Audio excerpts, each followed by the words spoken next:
Letter number 10. This letter will also speak about tzedakah, about charity. So many different angles of why charity is so important. So, after the greetings of life and peace, coming to the living God admonished through the prophets, saying, Chazdei Hashem ki lo tamnu. This is in Lamentations from Jeremiah the prophet. The kindnesses of God have surely not ended, is the way we understand the verse. God's kindnesses have surely not ended. But for the grammar, it should have said it differently in Hebrew. So it sounds like we have not ended. In other words, God's kindnesses we haven't ended. Because we are not complete. And yet, out of God's kindness, we have not ended. So we're going to come back to the verse later to understand the double meaning of the verse. But we begin with the teachings of the Zohar that says, Is chesed ve'is chesed. There is kindness and there is kindness. There's chesed olam. There's a kindness that is of the world, a world-like kindness, meaning it's tempered by boundaries. And then there is what we call chesedi law, a supernal form of kindness that's called rav chesed, that's boundless kind of giving, of the kindness. And we will see that what that means in our lives, the two types of kindness. They first are a kindness that come from above, but that we reflect down here in the kindness that we engage in. Let us understand the way it comes from above. So what does it mean, the worldly temporal kindness that has boundaries? So he explains as follows. We know that the Torah is called oiz, strength. God grants strength to his people. What is that strength? That strength means Torah. That's our strength. What we're doing now, we're learning Torah. That is the strength. It's a language of gevura that relates to it. Gevura means strength. As we say that the 613 commandments of God are mipi hagvura, from the mouth, from God's mouth, as it were, of gvura, of strength. Now, what does that mean? Strength, by the way, as we've learned many times, is the left hand, right? Meaning it is the opposite of kindness.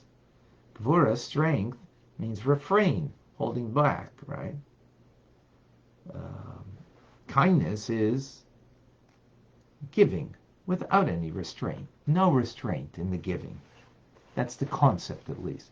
So how do we understand that when we speak about the Torah? We call it gvura, piha gvura, from the mouth of gvura, as it were. And yet, we also refer to the Torah as mimina eish das lamai, from his right hand of the Torah, of a fire that was given. So here we have gvura, strength, is a metaphor of fire, also. As opposed to the right side is kindness, which the metaphor there is water. Right. Water, like. So what does this mean? How is it the right hand of kindness of God? Again, this is all metaphorical. Or is it the left, gvura? Which one is it? So the answer is as follows. It's both. What does it mean? The source of the Torah is solely the fact that it's God's kindness. Torah is an expression of God's kindness. What we're learning now is Torah. It's an expression of God's kindness. Right? It elicits from the divine, infinite light of God to the spiritual worlds and this physical world, and it's drawn down into this world. But how's it drawn down into this world, the light of God's Torah? How's it drawn into this world? Well, by way of 248 positive commandments, which are an expression of 248, as it were, the organs of the king. Meaning, there's 248 vessels or components of the divine that each time we do a mitzvah, we elicit that component, that organ, metaphorically, of the divine to bring a light of God into this world. Now, before that light of God, which is a kindness of His that is being elicited into this world, that we can have a light of God in us through the act of the mitzvah that we do, that's a great gift, a great kindness. Right? Most people think, God gave you some rules you got to follow. No, He gave us His light that we can be imbued with. Much more than rules. Yeah, that's a rule. You got to do it as we will understand, but it's not about rules. The rules are, well, as we will see, are the outcome. The first thing is it's a light, a kindness of God that we can have an infinite light of His, right? But however, before that light comes into this world, it needs to be vested in Gvura, in the attribute of Gvura, as we said, fire. Well,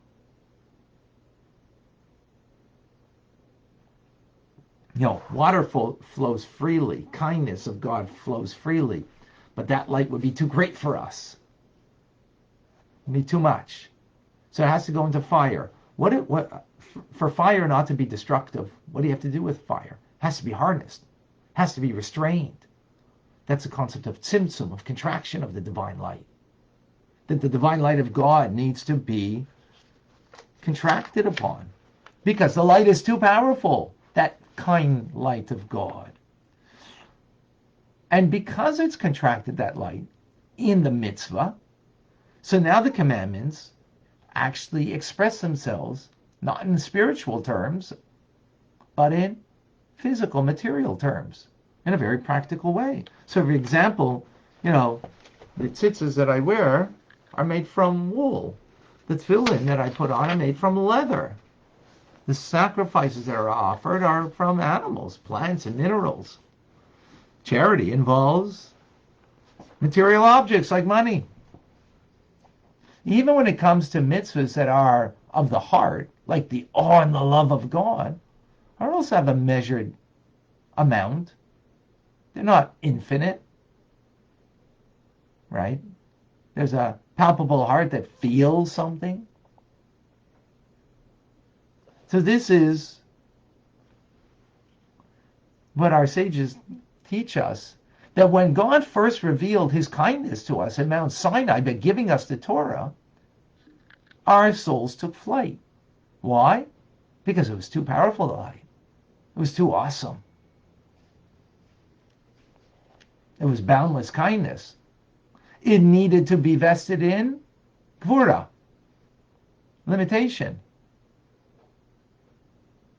But when it was first revealed to us, it wasn't that way.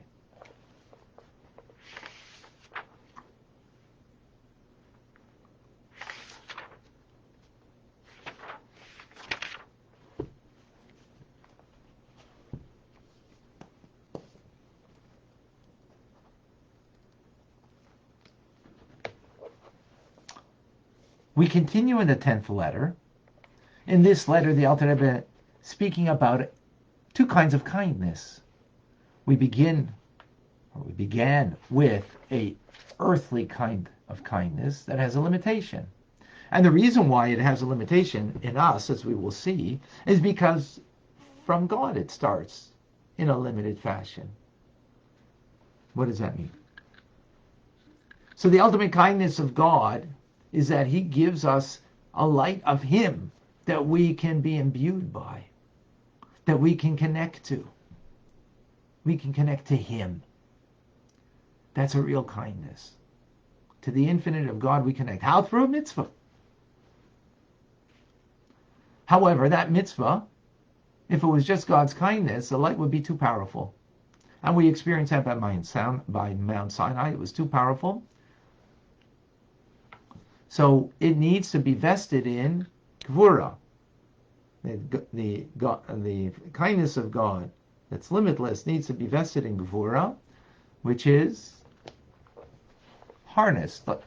Gvura, the metaphor for Gvura is fire. And that fire, to be not destructive, needs to be harnessed. Gvura harnesses. That's what strength is. Strength is you've got a power within you and you harness it and focus it. Right? Not all over the place. Not like kindness can be indiscriminate, like water is indiscriminate where it flows. That's the lowest point, right? The fire, harnessed. Power is harnessed. Right? There's a great power in fire. Right? It can be a very destructive one. Here we're talking about in a positive sense, of course, because it's a fire of God. So it means the harnessing of that light, means the contraction of the light. Then it's going to express itself in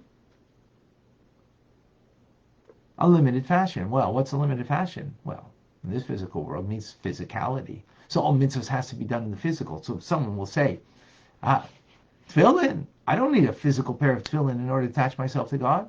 Well, no. The mitzvah is contracted in order to gain access to the infinite light of God. It's now contracted in a pair of tefillin.